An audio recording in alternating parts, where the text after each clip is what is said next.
Hey everyone, it's the Blabby Daddy here. Actually, it's Joey Edwards, aka the Blabby Daddy. You know, I kind of get confused between what I should do sometimes. I've been thinking about starting a podcast because there's some topics I would like to spend more time on.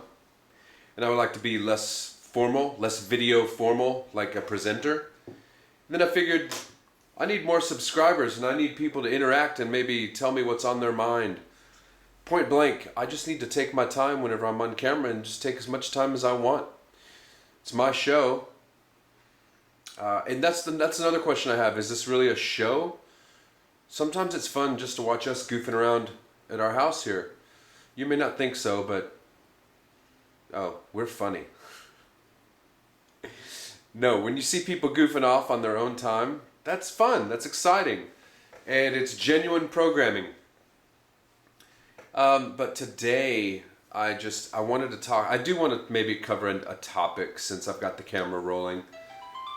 Hey, my text messaging works. AT&T, your text service is really not that good today. But I didn't get any of the texts from the other coaches. We had our second game of the season today. And I'm probably going to talk about that with Coach Skip again whenever he has time. On the topic of football, man, it's a really bad week for football players. Ray Rice, what are you doing? Keep your hands to yourself. But I already did a little video about Ray Rice and nobody really seemed to care. I mean, nobody, and that's a problem with humans in general. You know, we don't, no one's saying it's okay to hit a woman by any means, but what I'm saying is, the public outcry, because he's a hero, is let him play, he's on my fantasy team, she didn't care, she married him, you know, she didn't die, you know, and that's completely the wrong way to think on the Ray Rice issue is, you know, and I really think that, okay, here's something for you, I really think this whole Ray Rice issue is gone in even deeper, where now it looks like they're trying to go after Goodell. You know, maybe there's some people, we are not the judge and jury, okay? We're just out here, we're just all humans living our lives, and yes, we have opinions, but we want people's heads on a stake for everything in this country. And it's really, it's never going to change. And with social media, and it's only going to continue to get worse. You know, there's a lot of people that believe that as humans, we have this one consciousness that we're all evolving and moving past. No, we're not. We're very primal people. Okay, we're very primal species, right? We huddle together in groups. We self-segregate. We go to NASCAR races for the wrecks. I'm not saying I do, but humans like to see the excitement, the juicy stuff. You know, the wrecks, the fires, the punch. I mean, think about it. I mean, people love MMA, and even though wrestling's fake, people love the hell out of it. MMA is not fake. Do not get those 2 points crossed. All right. What I'm saying is, people love violence. People, until it affects you directly, you know, no one really ever seems to care when it affects the other guy, when it's over there. You know, and that's just a problem that's going to be around till the end of time. But real quick, let me talk about Adrian Peterson. The media is so stupid. It says that Adrian Peterson took a tree branch to his 4-year-old kid. Okay, a lot of people know that he probably took a switch off of a tree and whipped his kid. I'm not saying it's right. I'm just saying that's more along the lines of what happened. He was punishing his kid. He was disciplining his kid, and maybe it crossed the line. Maybe it got out of control. And I know, man, somebody's going to see this and they're like, oh, you should have seen the marks on the child, and we don't do that to children.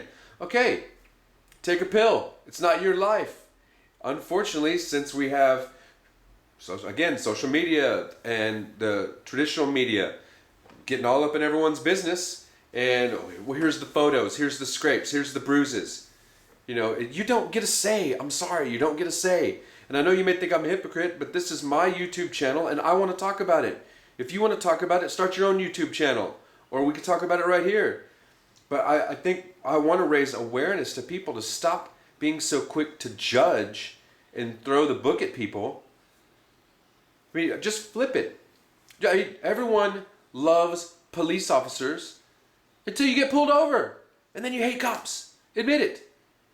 So I think as people, we just need to support one another instead of be so quick to turn on each other.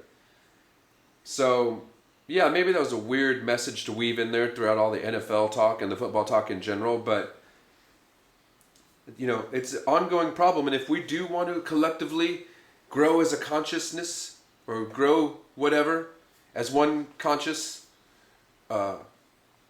group together and evolve, then it starts with each one of us individually. We need to change. All right? So, yeah, I'm only at 5:50. I mean, who needs a podcast just to ramble on about trying to be a better person, right? I can say that, you know, we didn't win, and we'll discuss the game in detail, but yes, our little second graders lost today. And it was, I'm going to watch the film. We actually watch the game video back. We're going to watch it before we comment on it this week, though. But yeah, we like to review. We're pretty serious about our second grade football. I've been watching Fourth and Loud a little bit. That is interesting. The only problem I have with that show, though, is that the season is almost over, and you can look on the LA Kisses website and see that they're like 3-15. So kind of screws the show to be like 9 weeks behind the real season. So just a tip. Maybe you want to do it a season. I guess you have to have the games, obviously, but maybe you want to do. Shoot. Yeah, I don't really have a production note for you, to be honest with you. It's probably easy. Somebody give me a suggestion. How could Fourth and Loud be better? Because I don't think it's really interesting to be like, okay, coach is going to break a whiteboard in the locker room today and, you know, bitch at the players, and this kicker who sucks is going to cheat on his girlfriend with one of the dancers. I mean, I don't know if that's really doing a lot for the organization, but, you know, Paul Stanley and Gene Simmons are attention seekers, marketing gurus. I don't know. I just don't see that as very... And I'm okay, maybe I'm being stupid because I'm watching it, but I do see these holes and these flaws in it that, I mean, I'm not like glued to the TV. I could take it or leave it. I find it a little bit interesting. Everything I summarized to you, the coach is a jerk. Paul and Gene are attention whores. You know, the team sucks. I mean, I don't need to watch every episode to understand that. So, all right, guys and girls, thanks for watching. We need you to subscribe. We want to build a pretty big following here. We experiment. I've got 60 some odd videos up here. Sometimes I walk around and talk to my kid and my wife. Sometimes we show you out and about, like our petting zoo video. And then a lot of times I'm either in the car or right here talking about specific subjects. I do want to interview more people. I would like to talk to some local, well, it doesn't help you unless you're in North Texas, but I am going to bring on some business owners, artists, musicians, maybe some local politicians. I'll probably have to work toward that. I'm sure they're not going to come on, hey, you get 8 views. Why do I want to come talk to you, Blabby Daddy? Joey Edwards. But I've done some interviews with musicians in the past, and they've turned out pretty good. I've talked to Justin Ross of Big Casino, and I've talked to Sparky Sorensen, drummer for the Gary Kyle No Standards Band, and I've talked to Stephen Pointer, his own Stephen Pointer Music and the Gary Kyle No Standards Band, and the No Standards Band. And we also we did a cool show, a 2-part deal called The Somethingness with a band called The Troubadours of Death. And that was pretty cool because they performed live on the show, and we had a 2-camera setup, and it was pretty neat. But anyway, long story short, I'm going to interview people here and there. So if you want to be interviewed, if you live in Dallas-Fort Worth, and it's convenient, and you have something interesting to say, then we'll get together and do a video. But until next time, Blabby Daddy out.